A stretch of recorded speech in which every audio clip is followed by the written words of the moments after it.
AITA for not letting my daughter's half-sister come over to my house again. I, 29F, have a daughter, 9F, with my ex-husband, 31M. When our daughter was 18 months old, I found out he had cheated and fathered another child, and I ended our marriage. He remarried the mother of his second child, and his other daughter is 8. To make my post easier to follow, I will call my daughter Ella and her half-sister Callie. My ex and I share custody of Ella. We communicate via an app and have plenty of co-parenting issues, but I always try to put my daughter first.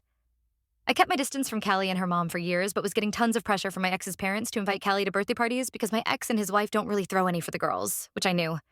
I didn't invite Callie, and Ella never asked me to. But my ex's parents called me a bad mother for not putting Ella first and securing her relationship with Callie. It got to me, and when a couple of "we need a babysitter right now" emergencies came up, I agreed to have Callie over when I was taking Ella on my ex's time. I regretted it. She was here far longer than agreed on, and not only would my ex's parents not take her, but I couldn't reach him at all. When she was eventually picked up by my ex, we exchanged heated words both times. He was pissed at me for calling him multiple times, and I was pissed he didn't send me a heads up about it. After the second time, I swore I would never do it again, and I told my ex's parents to fuck off when they started bringing up the topic of inviting Callie to Ella's birthday parties. I ignored them for the most part, but a downside of small-town living is you see people more than you'd like. A few months ago, I became aware of my ex and his wife ignoring Callie and neglecting her. Most days, nobody picks her up from school until it's late, and I have seen her waiting at 5:30 some days. So I know there's truth to that. My ex's parents mentioned it a few times, and in response, I told them they should step up and stop telling me. My ex has started texting more and asking me to pick Callie up and babysit until someone can come and get her, and he's admitted I'm leaving her out on the street on her own. I have called CPS a couple of times, especially when my ex has admitted to leaving her out there and also to not providing enough food. Nothing was done. Callie is still there, and no visit has been made that I'm aware of. Ella does not get the same experience. Not only does she use the bus, but my ex works from home on his parenting weeks.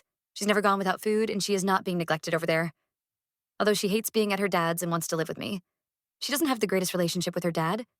I have documented everything so that I can try to get custody eventually, but when CPS has done nothing, the chance of a change in custody is so low, especially with Ella is not neglected. This brings me back to Callie. I have been asked repeatedly to step up and help her by my ex and his parents now, and I know she's not being taken care of like she should. But I swore never again, and I have stood by that. Ella doesn't want her here. The girls aren't close, and Ella prefers it being just the two of us. I don't want Callie here either. I know she's not the cheater, but I do see her as the product of my ex's affair still, and I hated having her here. I pushed it down when she was. But knowing Ella feels the same, it doesn't inspire me to have her over more, and I do not want to provide for the child of my ex's affair. But I know she's an innocent kid, and I'm getting shit from crappy people for it, and I guess it's making me second-guess this. Especially when I'm aware of what's going on.